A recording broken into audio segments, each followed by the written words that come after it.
आप सब कैसे हैं? मैं उम्मीद करता हूँ कि बहुत अच्छे होंगे और अपनी पढ़ाई को बहुत अच्छे से कर रहे होंगे। मैं Akash Kumar Bhadana ITC virtual classroom में आपका बहुत बहुत स्वागत करता हूँ मेरे प्यारे बच्चों।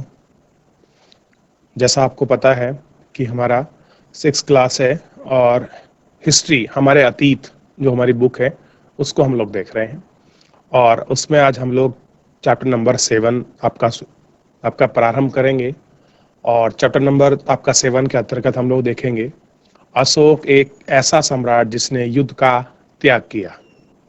क्लियर है? चैप्टर नंबर 7 अशोक एक ऐसा सम्राट जिसने युद्ध का त्याग किया। सबसे पहले आपको पता होना चाहिए कि अशोक कौन थे, क्या कहानी है उनकी और क्यों उन्हें आपके इतिहास में आपका पढ़ा जाता है। इन सब चीज़ों की जो आपका जानकारी है आपको पता होना चाहिए।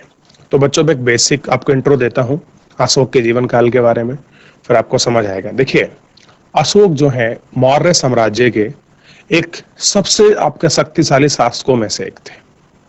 ठीक, उन्होंने आपकी कलिंग विजय की थी, जो कलिंग वर्तमान में आपका उड़ीसा में आपका पड़ता है। कलिंग विजय आपका करने के बाद उन्होंने जब वहाँ युद्ध हुआ तो बहुत लोग उसमें मारे गए, बहुत सारी औरतें आपकी विधवा हुई, बच्चे अनाथ हुए। तो युद्ध के बाद का जो आपका परिमाण था, जो उसका रिजल्ट था, परिणाम था, उस रिजल्ट से भयभीत होकर वो इतने घबरा गए कि जो मैं युद्ध कर रहा हूं मैं उसका रिजल्ट नहीं देखता हूं।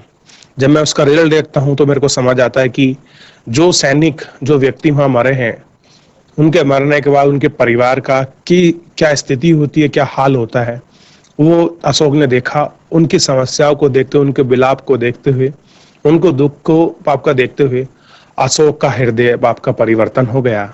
और हृदय परिवर्तन होने की वजह से अशोक ने क्या काम किया बच्चों, आपका युद्ध ना करने की नीति का निश्चय किया और उन्होंने युद्ध को त्याग दिया और अपना संपूर्ण जीवन मानवता सेवा के लिए और बौद्ध धर्म को आपका प्रचार प्रसार करने के लिए अपना पूरा जीवन उसमें लगा दिया। और उनके समय में ही बौद्ध धर्म उस ऊंचाइयों तक पहुंचा कि भारत से निकलकर विश्व के अलग अलग आपके देशों में बौद्ध धर्म का प्रचार प्रसार हुआ। तो ये एक जो था मौर्य साम्राज्य के शासक अशोक की एक छोटी सी कहानी थी। उसने बहुत सारी शिक्षाओं को आपका बढ़ावा दिया। अपने यहाँ के जो शासन में जब वो आपका कर रहा था अशोक, उस समय अपने लोगों के लिए, अपनी प्रजा के लिए उन्होंने बहुत सारे हित के काम किए। उनको शिक्षा देने के लिए, उपदेश देने के लिए उन्होंने शिलालेख लगाए, उनके माध्यम से लोगों तक अपना संदेश पहुंचाया और जनहित के लिए उसने बहुत काम किए। तो ये एक अशोक का एक जनरल परिचय था, ताकि आपको पता होना चाहिए कि अशोक है कौन। बाकी हम सारी चीजें अपने लेक्चर के माध्यम से आप एक एक करके पढ़ेंगे और एक एक करके इनको समझेंगे। क्लियर है? तो हम चलते हैं डिजिटल बोर्ड की तरफ। देखिए बच्चों, समझना चाहिए आपको चैप्टर की जो आपकी गंभीरता है, उस गंभीरता को आपको बहुत अच्छे से आपको समझना चाहिए कि आखिर में जो आपका चैप्टर है वो चैप्टर है क्या। आप उस चैप्टर को समझिए और उस चैप्टर को आप लोग देखिएगा कि क्या चीज है इस पूरे आपके चैप्टर के अंदर, क्या इतना इम्पोर्टेंट है, क्या चीजें हैं। इन सारी इम्पोर्टेंट को आप लोगों को समझ लेना चाहिए और उसको समझते हुए एक एक चीजों को हम लोगों को बहुत अच्छे से याद रखना है और साथ ही में हमको उन सारी चीजों को आपका रिलेट करके हुए आपका पढ़ना है। देखिए, अशोक एक अनोखा साम्राज्य ने युद्ध का त्याग किया। रौनक के रुपए, जन्मदिन पर रौनक को दादाजी से कड़क नोट मिले। देखिए, जब किसी बच्चे का बर्थडे होता है तो जो बड़े होते हैं, दादा होते हैं, फादर साहब होते हैं और रिलेटिव होते हैं, तो बच्चों को आशीर्वाद के रूप में कुछ पैसे देते हैं, कुछ नोट देते हैं। उसने उन्हें अपने हाथों में दावा कर रखा और उसने एक नया सीडी खरीदने का बहुत मन था, लेकिन साथ ही वह बिल्कुल कड़क नोट को देखकर और छूकर महसूस करना चाहती थी कि तभी उसने पाया कि सभी नोटों के दाहिनी तरफ गांधी जी का मुस्कुराता हुआ चेहरा और बाईं तरफ एक छोटे छोटे शेर आपके चित्रित हैं। उसने सोचा आखिर ये शेर क्यों बने हुए हैं। देखिए, आप नोट लीजिए, 1 रुपए का लीजिए, 5 का लीजिए, 10 का लीजिए, 20 का लीजिए, 50 का लीजिए, 100 का लीजिए और 500 का लीजिए, 2000 का लीजिए। उन नोट की जो नोट पर विशेष प्रकार की चित्रात्मक शैली उस पर लगी होती है, चित्र उस पर बने होते हैं, तो उन चित्रों का भी कुछ मीनिंग होता है, आखिर वो बनाए क्यों जाते हैं, इसके पीछे एक लॉजिक है।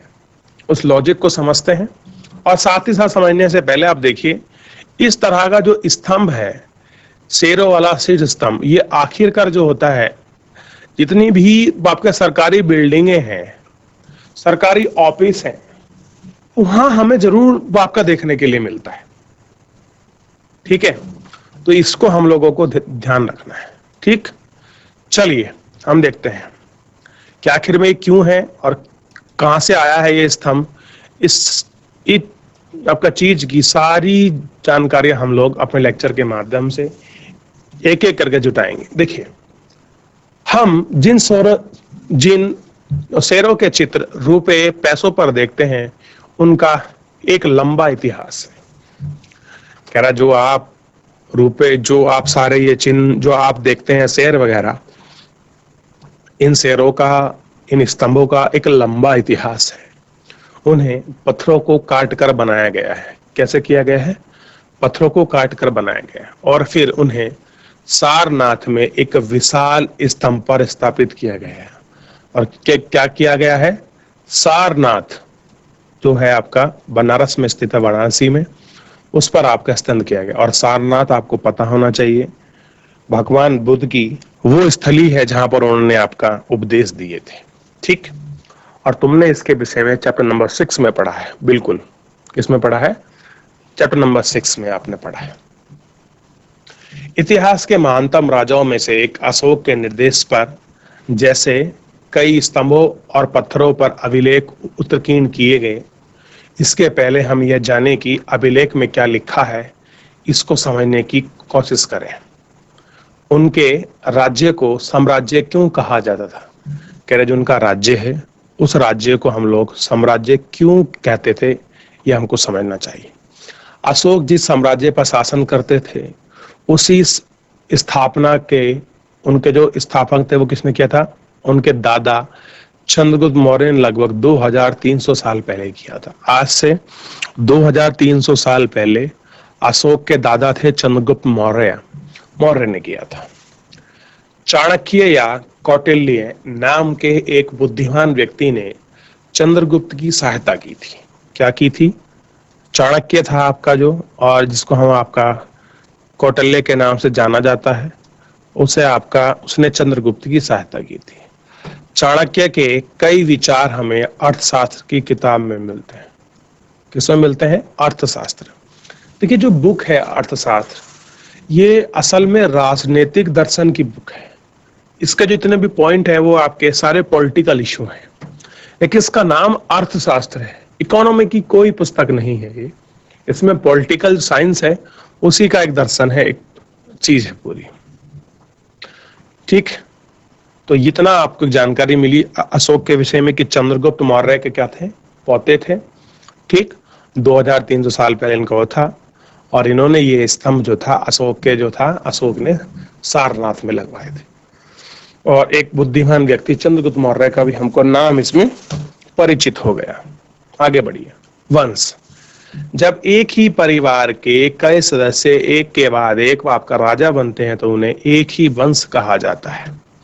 क्या कहते हैं? उन्हें एक ही वंश कहा जाता है। मौर्य वंश में 3 महत्वपूर्ण राजा हुए, चंद्रगुप्त, उसका बेटा बिंदुसार और बिंदुसार का पुत्र अशोक। ठीक है, चंद्रगुप्त के कौन थे लड़के? बिंदुसार। और बिंदुसार का कौन पुत्र था? अशोक। देखिए, अशोक से बड़े एक भाई थे उसके, सुसीम। कौन थे? सुसीम। आपको पढ़ने को मिलेगा जब आप हायर क्लास में जाओगे। तो हम लोगों को वंश के विषय में पता लगा कि वंश क्या होते हैं बच्चों। क्लियर है? थोड़ा सा हम लोग आपका समझते हैं। साम्राज्य में बहुत से नगर थे जिन्हें आप मानचित्र में उन्हें काले बिंदु में आपके दिखाए गए कि कौन कौन सा ऐसा आपका साम्राज्य में नगर थे, उनको काले बिंदु से मैप में दिखाया गया है। इनमें राजधानी में पाटलिपुत्र, पाटलिपुत्र मतलब वर्तमान का पटना, उज्जैन यानी कि आपके वर्तमान का मध्य प्रदेश का शहर उज्जैन, और तक्षशिला जैसे प्रमुख नगर शामिल थे। तक्षशिला वर्तमान के गांधार प्रांत पाकिस्तान में पड़ती है बच्चों। ठीक, तक्षशिला उत्तर पश्चिम और मध्य एशिया के लिए आने जाने का मार्ग था। देखिए, जो आपका नॉर्थ साउथ से जो लोग आते थे और जो आपके मिडिल एशिया से आते थे, उनके आने जाने का मार्ग क्या था? आपका तक्षशिला था। दूसरी तरफ उज्जैन उत्तरी भारत से दक्षिण भारत के आने जाने का रास्ता। जो लोग साउथ से, नीचे से आपका दक्षिण से उत्तर की तरफ जाओगे तो उज्जैन से होकर उनको जाना पड़ता था। भारत जाने वाले रास्ते में पड़ता था, और ये क्या था? अगर आप भारत की तरफ जाओगे, अगर आप मध्य एशिया से आ रहे हो तो आपको तक्षशिला पड़ेगा, आप नीचे साउथ से आ रहे हो तो आपको क्या पड़ेगा? उज्जैन पड़ेगा।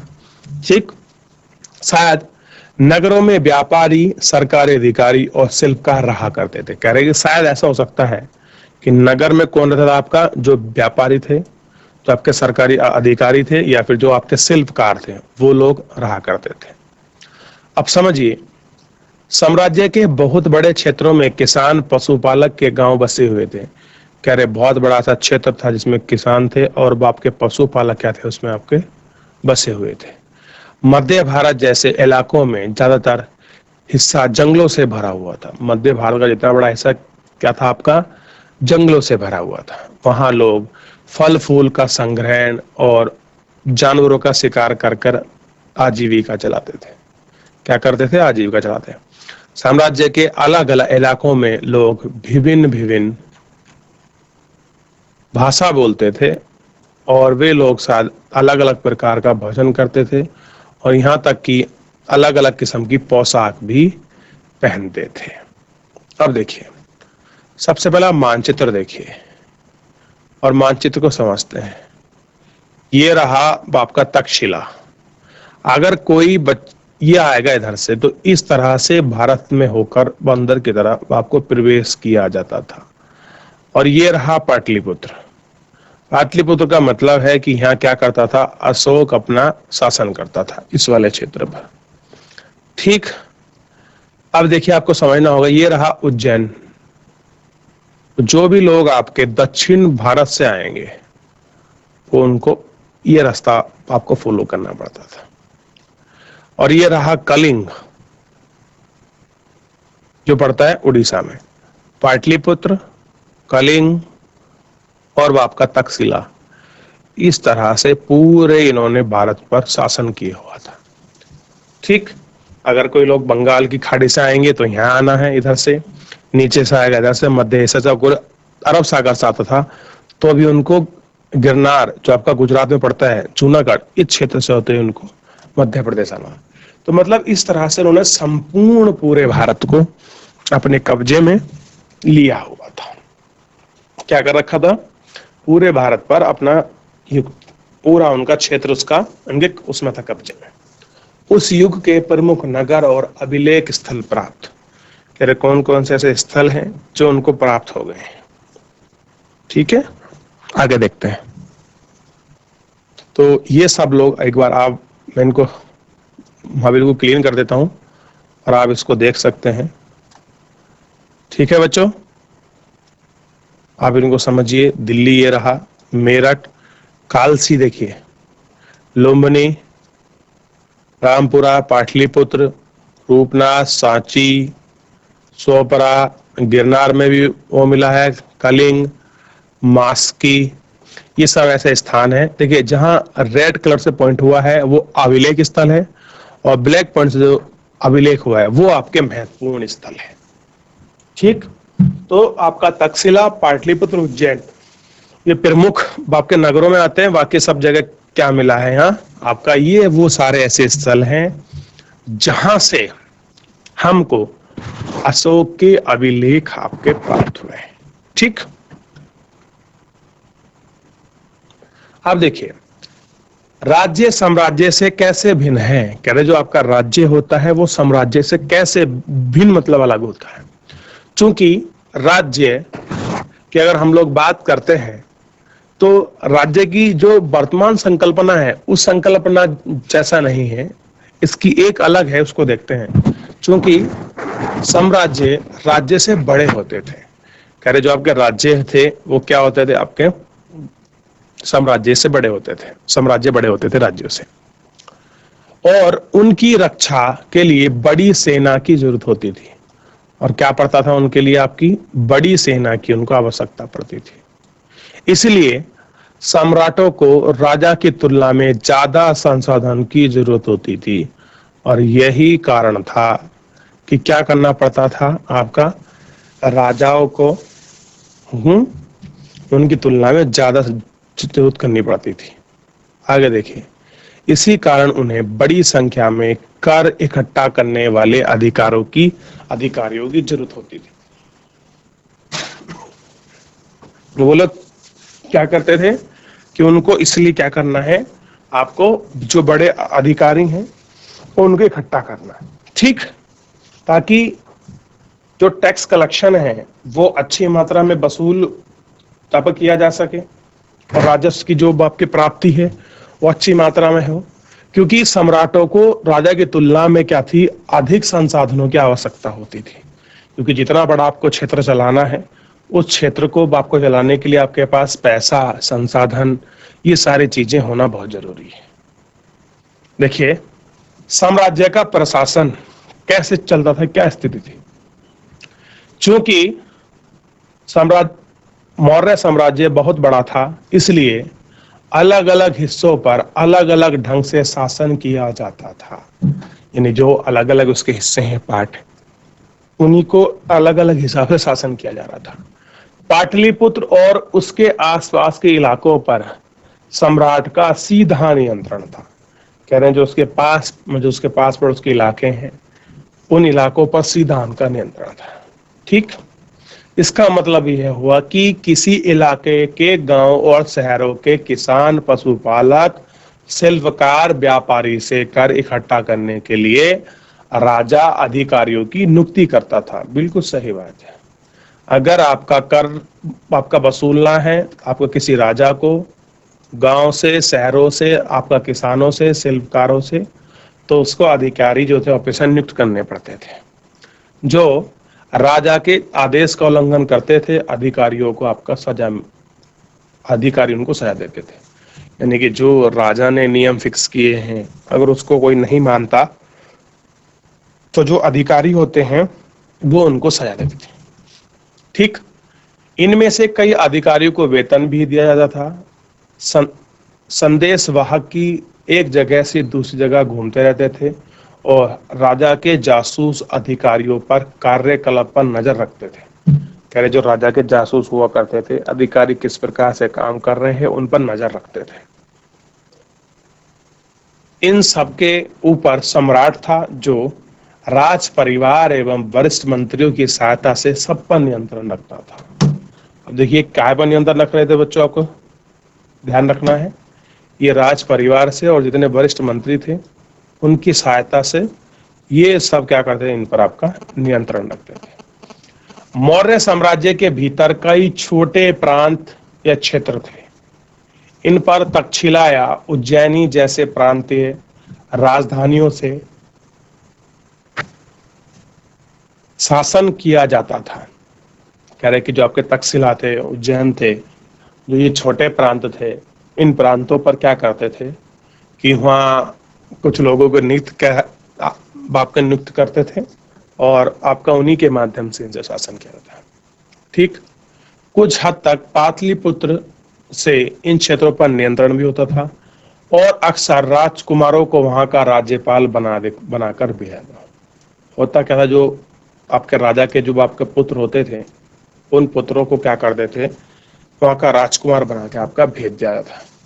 लेकिन ऐसा लगता है कि इन जगहों पर स्थानीय परंपराओं और आपका नियमों को ही माना जाता है। कह रहा कि इन सारी चीजों को देखकर ऐसा लगता है कि इन जगह क्या होता था कि जितनी परंपरा थी, जितने भी वो आपकी चीजें थी, इन सब के साथ क्या करते थे कि जो आपका लोकल, जो आपका ट्रेडिशनल आपकी चीजें थी, उनके अनुसार ही ये सारी चीजें इसमें होती थी, ठीक। ये आपको देखना है। समझिए, प्रादेशिक केंद्रों के बीच विस्तृत क्षेत्र थे। इन इलाकों में मौर्य शासन सिर्फ मार्ग और नदी पर नियंत्रण रखने का कोशिश करते थे, जो आवागमन के लिए महत्वपूर्ण थे। उनसे जो भी संसाधन कर और भेंट के रूप में मिलते थे, उन्हें इकट्ठा किया जाता था। उदाहरण के लिए अर्थशास्त्र में लिखा है, उत्तर पश्चिमी कंबल कंबल के लिए और दक्षिणी भारत सोने की कीमतों और पत्थर के लिए प्रसिद्ध था। संभव है कि वहां संसाधन नजराने के रूप में इकट्ठे किए जाते थे। वहां जितनी चीजें थी वो क्या मिलती थी, आपका नजराने के रूप में हमको मिलती थी। तो उन संसाधनों को, उन बाप की कीमतों को हम पत्थर के रूप में इकट्ठा करते थे। नजराने को समझना है कि नजराना क्या है। जहां कर नियमित ढंग से इकट्ठे किए जाते हैं। क्या होता हो नजराने, क्या मतलब है, जहां पर जो कर हैं वो आपका नियमित रूप से आपके इकट्ठे किए जाते हैं, उनको हम लोग क्या बोलते हैं आपका बच्चों, उनको इकट्ठे किए जाते हैं। वही नजराना अधिनियमित रूप से जब संभावित हो इकट्ठा किया जाता है। ऐसे नजराने विधिवत पदार्थों के रूप में प्राय ऐसे लोगों से लिए जाते हैं जो स्वेच्छा से देते हैं। अब देखिए, टैक्स को तो आपको इकट्ठा करना है, ठीक, आपको जबरदस्ती लेना भी पड़ता है, लेकिन नजराने लोग खुद राजा को भेंट दिया करते थे, उपहार दिया करते थे। वही उपहार आपका, वही भेंट आपका नजराना है। सिंपल है, ध्यान रहेगा।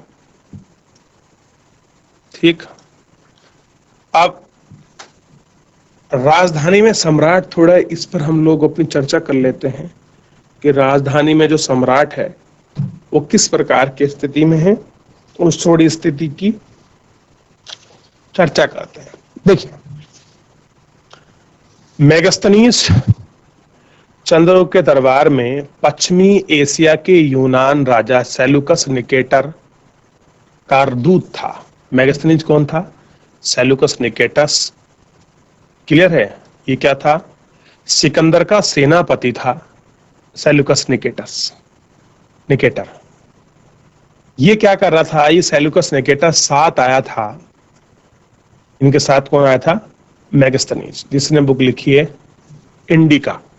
ठीक, और जब सेलुकस निकेटस और चंद्रगुप्त मौर्य के बीच आपके वैवाहिक संबंध हो जाते हैं, सेलुकस आपका निकेटस अपनी पुत्री का विवाह, हेलेना, जिसका विवाह चंद्रगुप्त मौर्य के साथ कर देता है, तो चंद्रगुप्त मौर्य के दरबार में मेगस्थनीज आपका कोई स्थान मिल जाता है, बैठ जाता है। मेगस्थनीज ने जो यहाँ कुछ देखा उसका विवरण किया है। अब क्या देखा?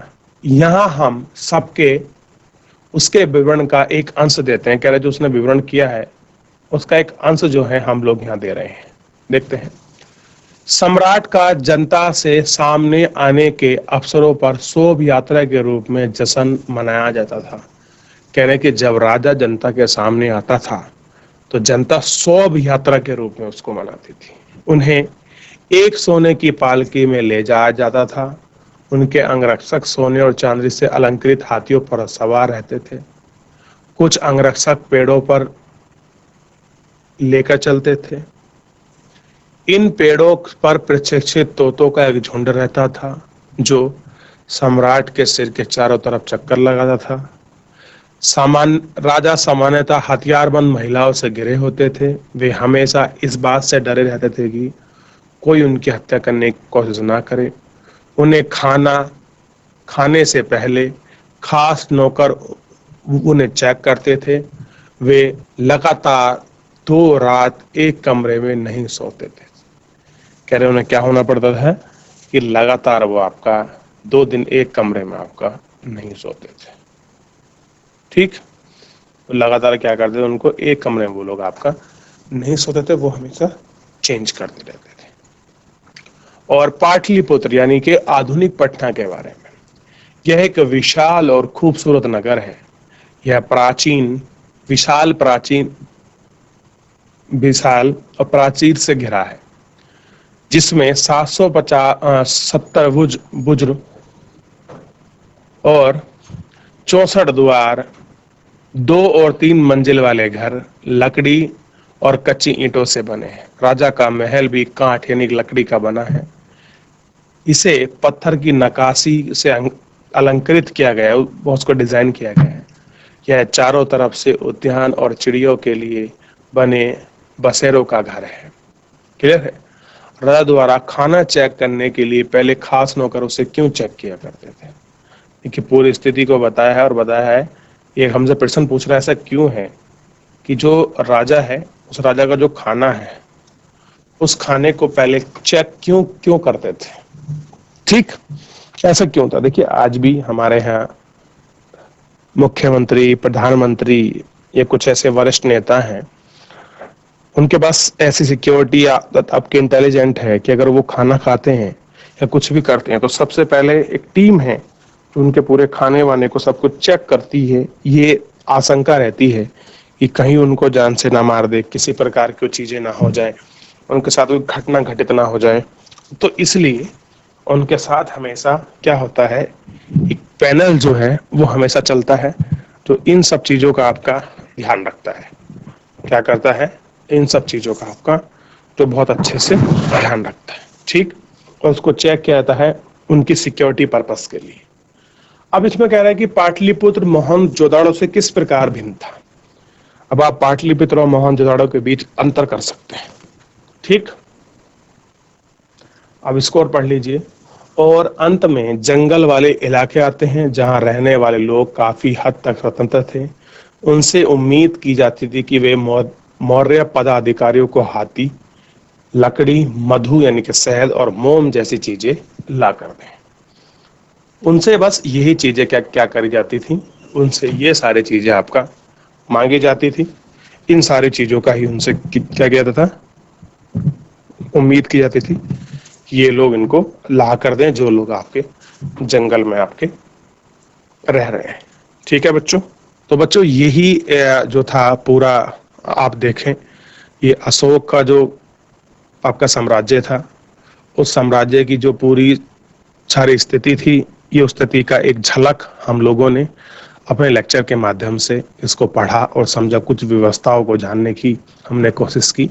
अनोख जो था आपका सम्राट, एक अनोखा क्यों शासक था, क्या था अशोक, क्यों एक अनोखा शासक बना, इसके विषय की कहानी को हम लोग कल अपने लेक्चर के माध्यम से एक एक करके बहुत अच्छे से पढ़ेंगे और जानेंगे।